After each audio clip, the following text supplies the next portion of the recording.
Today, the sunnah of Rasulullah sallallahu alayhi wasallam, what's it become now? Who can tell me? The sunnah of Rasulullah sallallahu alayhi wasallam. What is our current modern understanding of sunnah? When I tell you, brother, this is the sunnah of Rasulullah sallallahu alayhi wasallam, how does your mind interpret that automatically? I'm looking for someone who's honest enough to tell me. No.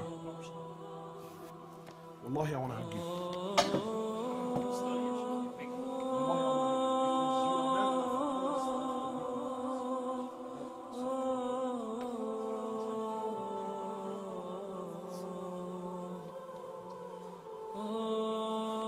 The sunnah of Rasulullah is, but there's a fard or sunnah? Sunnah. Oh, I thought it was fard. I thought I had to do it. You see this statement?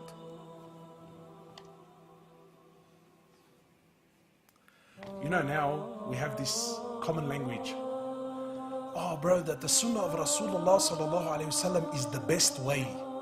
Does anyone disagree with this statement? The sunnah of Rasulullah sallallahu alayhi wasallam is the best?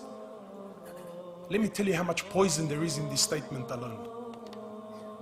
When you say that the sunnah of Rasulullah sallallahu alayhi wasallam is the best, what you're saying to me indirectly is that there's a lot of options and that the best of them is his way. No, my brother. The sunnah of Rasulullah sallallahu alayhi wasallam is the only way. You don't have any other option.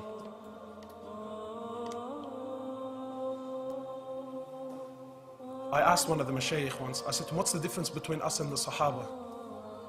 You know what he said? I'll end with this. He said the difference between us and the Sahaba is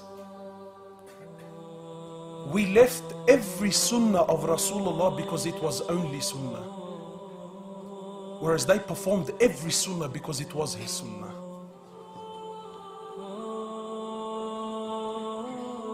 They performed every, you see, just so you know this thing about sunnah and fard. The Sahaba didn't have this amongst them. This came years later when the fuqaha came, and then it had to come in theory and they had to differentiate.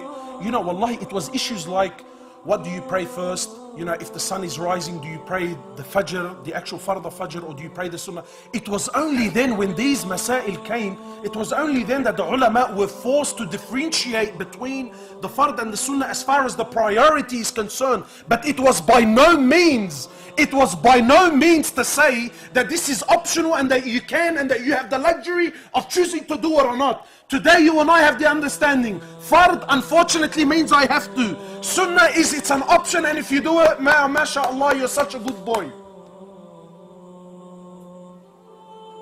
No. You want happiness and success? You want change? Then understanding will not come until the full sunnah of Rasulullah sallallahu alaihi wasallam comes into your life.